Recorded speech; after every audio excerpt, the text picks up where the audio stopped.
ಇಂಥದ್ದೊಂದು ನೀರಿರೋ ಸ್ಥಳ ಕ್ರಿಯೇಟ್ ಆಗಿದೆ. ತುಂಬ ಅದ್ಭುತವಾಗಿ ಕಾಣುತ್ತೆ, ತುಂಬ ಚೆನ್ನಾಗಿದೆ. ನಿಜವಾಗ್ಲೂ ಇದನ್ನೆಲ್ಲ ನೋಡ್ಬೇಕಂದ್ರೆ ನಾವು ಮೈಸೂರು ಮಂಡ್ಯ ಹೋಗ್ಬೇಕಾಯ್ತು. ಹಾಯ್, ಹಲೋ, ನಮಸ್ತೆ ಸ್ನೇಹಿತರೆ, ನಾನು ನಿಮ್ಮ ನವೀನ್ ರಾಜಣ್ಣ. ನನ್ನ ಮತ್ತೊಂದು ವಿಡಿಯೋ ಬ್ಲಾಗ್ಗೆ ನಿಮ್ಮೆಲ್ಲರಿಗೂ ಸ್ವಾಗತ. ನೋಡಿ, ಇವತ್ತು ನಾನು ತೋರಿಸ್ತಾ ಇರೋವಂಥದ್ದು ತುಮಕೂರು ನಗರದಿಂದ ಅಂದರೆ ಬಸ್ ಸ್ಟ್ಯಾಂಡಿಂದ ಒಂದು 4-5 ಕಿಲೋಮೀಟರ್ ಅಂತರದಲ್ಲಿ ಒಂದು ಅತ್ಯುತ್ತಮವಾದ ಒಂದು ಸ್ಥಳ. ಹೇಗಿದೆ ನೋಡಿ ಕೆರೆ, ನೋಡಿ ಪೂರ್ತಿ ತೋರಿಸ್ತೀನಿ. ಸಖತ್ತಾಗಿದೆ ಕೆರೆ, ನೋಡಬೇಕು ಅದರ ಅಂದಾನ. ನೋಡಿ ಪಕ್ಷಿಗಳು ನೋಡಿ, ಅಲ್ಲಿ ಕಾಣ್ತಾ ಇರ್ಬೋದು, 2 ಪಕ್ಷಿಗಳು ಹೋಗ್ತಾ ಇದೆ, ಬಾತುಕೋಳಿಗಳು ನೋಡಿ ಅಲ್ಲಿ. ಆಮೇಲೆ ಅಲ್ಲೊಂದಿದೆ ನೋಡಿ ದೂರದಲ್ಲಿ, ಅದೊಂದು ಮರದಲ್ಲಿ ಒಂದು ಪಕ್ಷಿ ಇದೆ, ಅದು ಯಾವ ಪಕ್ಷಿ ಅಂತ ಗೊತ್ತಿಲ್ಲ, ಕೂತಿದೆ ನೋಡಿ. ಇಲ್ಲಿ ಹಾವು ಹೋಗ್ತಾ ಇದೆ ನೋಡಿ, ಇಲ್ಲಿ ಹಾವು ಹೋಗ್ತಾ ಇದೆ ನೋಡಿ, ಇಲ್ಲಿ ಕಾಣ್ತಾ ಇದೆಯಾ ನೋಡಿ, ಆ ನೇರದಲ್ಲಿ ಹಾವು ಹೋಗ್ತಾ ಇದೆ. ಪ್ರಕೃತಿ ಎಷ್ಟು ಸುಂದರವಾಗಿದೆ ಇಲ್ಲಿ ಅಂದರೆ ನಿಜವಾಗ್ಲೂ ತುಂಬ ಬ್ಯೂಟಿಫುಲ್ ಇದೆ. ಮಳೆ ಚೆನ್ನಾಗಿರೋ ಕಾರಣ ಕೆರೆ ತುಂಬಿದೆ. ಕೆರೆ ತುಂಬಲಿಕ್ಕೆ ಕಾರಣಕರ್ತರಾದ ಎಲ್ಲರಿಗೂ ಒಂದು ಕೃತಜ್ಞತೆ ಸಲ್ಲಿಸಲೇಬೇಕು ಈ ಒಂದು ಸಂದರ್ಭದಲ್ಲಿ. ಇಲ್ಲಿ ಮಧ್ಯ ಐರ್ಲ್ಯಾಂಡ್ ಥರ ಒಂದಾಗಿದೆ, ಐರ್ಲ್ಯಾಂಡ್ ಕ್ರಿಯೇಟ್ ಮಾಡಿರೋದಿರ್ಬೋದು ಮೋಸ್ಟ್ಲಿ. ತುಂಬ ಸೂಪರ್ ಆಗಿದೆ. ಅಂತೂ ಪಕ್ಷಿಗಳಂತೂ ನಾವು ಇದನ್ನೆಲ್ಲ ನೋಡ್ಬೇಕಂದ್ರೆ ರಂಗನತಿಟ್ಟು ಹೋಗ್ಬೇಕಾಯ್ತು. ಆ ರಂಗನತಿಟ್ಟಲ್ಲಿರೋಂಥ ಪಕ್ಷಿಗಳೆಲ್ಲ ಇಲ್ಲಿ ಬಂದಿದೆ. ಹಂಗೆ ಅಲ್ಲೊಂದು ತೋರಿಸ್ತೀನಿ ಪಕ್ಷಿ ನೋಡಿ, ಅಲ್ಲಿ ಹೋಗ್ತಾ ಇದೆ, ಹೊಂಟೋಗ್ತಾ ಇದೆ ನಮ್ಮನ್ನು ನೋಡಿ.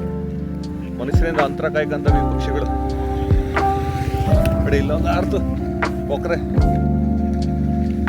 ಹೇಗಿದೆ ಸ್ನೇಹಿತರೆ, ವಂಡರ್ಫುಲ್ ಅಲ್ಲ ನೋಡಿ. ಅಲ್ಲೊಂದು ನೀರು ಕೋಳಿ ಹೋಗ್ತಾ ಇದೆ, ಇಲ್ಲೊಂದು ನೀರು ಕೋಳಿ ಹೋಗ್ತಾ ಇದೆ. ಸೂಪರ್ ಆಗಿದೆ ಸ್ನೇಹಿತರೆ. ಇದರಿಂದ ಅಂತರ್ಜಲನೂ ಜಾಸ್ತಿ ಆಯಿತು, ಸುತ್ತಮುತ್ತ ಪ್ರದೇಶಕ್ಕೆ ತುಂಬ ಅನುಕೂಲನೂ ಆಯಿತು. ಈ ಭಾಗ ಏನಿದೆ, ಬೆಂಗಳೂರಿಂದ ಬರ್ತಾ ನೀವು ಟೋಲ್ ಇದೆಯಲ್ಲ, ಟೋಲಿಂದ ರಿಂಗ್ ರೋಡ್ಗೆ ಬಂದರೆ ಹಂಗೇ ಈ ಗಾರೆ ನರಸಯ್ಯನ ಕಟ್ಟೆ ಅಂತ ಈ ಒಂದು ಸ್ಥಳಕ್ಕೆ ಬರ್ಬೋದು.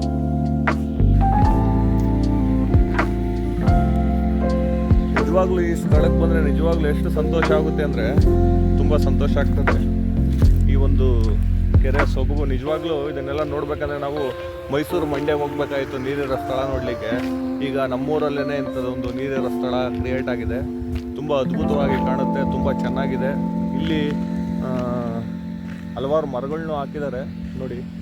ಅವೆಲ್ಲ ದೊಡ್ಡದಾಗ್ಬಿಟ್ರಂತೂ ಆಲದ ಮರ, ಇದು ಆಲದ ಮರ ಹಾಕಿದ್ದಾರೆ. ಇವೆಲ್ಲ ದೊಡ್ಡದಾದ ಮೇಲಂತೂ ತುಂಬ ಸೂಪರಾಗಿ ಕಾಣುತ್ತೆ ಇದೊಂದು ಸ್ಥಳ. ಇನ್ನೂ ಅಭಿವೃದ್ಧಿ ಮಾಡ್ಬೋದು, ಬೇಜಾನ್ ಬೋಟಿಂಗ್ ಎಲ್ಲ ಬಿಡ್ಬೋದು. ನೀರಿನ ಮೂಲ ಅಂದರೆ ಮಳೆ ಬಂದರೆ ನೀರಿರುತ್ತೆ, ಮಳೆ ಜಾಸ್ತಿ ಹೋಗಲಿಲ್ಲ ಅಂದರೆ ನೀರು ಕಮ್ಮಿ ಆಗ್ಬೋದು ಮೋಸ್ಟ್ಲಿ. ಮಾತ್ರ ನೋಡೋಕ್ಕೆ ಮಾತ್ರ ಸೂಪರ್ ಆಗಿದೆ ಎಲ್ಲ.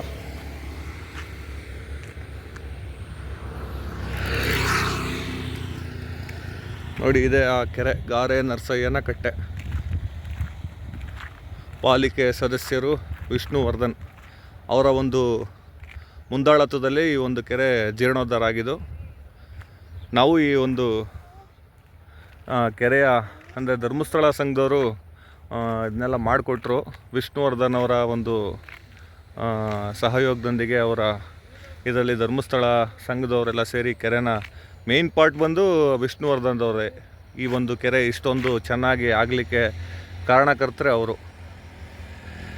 ಶಾಸಕರು, ಅಂದಿನ ಸಂಸದರು ಎಲ್ಲರೂ ಈ ಒಂದು ಕೆರೆ ಅಭಿವೃದ್ಧಿಗೆ ಶ್ರಮಿಸಿದ್ದಾರೆ.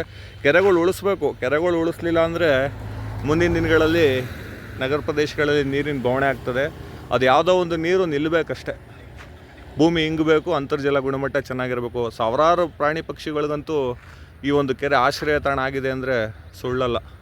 ಅಲ್ಲಂತೂ ದೊಡ್ಡ ಕೊಕ್ಕರೆ ಕುಂತಿದೆ, ಅದು ಯಾವ ದೇಶದ್ದೋ ಗೊತ್ತಿಲ್ಲ, ದೊಡ್ಡ ಕೊಕ್ಕರೆ. ಥ್ಯಾಂಕ್ ಯು ಸ್ನೇಹಿತರೆ. ಈ ವಿಡಿಯೋನ ದಯವಿಟ್ಟು ಶೇರ್ ಮಾಡಿ. ನನ್ನ ಚಾನಲ್ನ ಹೊಸ್ದಾಗಿ ನೋಡ್ತಾ ಇರೋರು ಯಾರನ್ನ ಇದ್ದರೆ ಸಬ್ಸ್ಕ್ರೈಬ್ ಮಾಡಿ. ಇಂಥದೇ ಪ್ರಕೃತಿ ಬ್ಲಾಗ್ಗಳು, ವಿಚಾರಗಳು ಇರೋಂತಹ ವಿಚಾರಗಳ ಒಂದು ವಿಡಿಯೋನ ನಾನು ಅಪ್ಲೋಡ್ ಮಾಡ್ತಾ ಇರ್ತೀನಿ. ಎಲ್ಲರಿಗೂ ನಮಸ್ತೆ. ಎಲ್ಲರಿಗೂ ನಮಸ್ತೆ ಸ್ನೇಹಿತರೆ.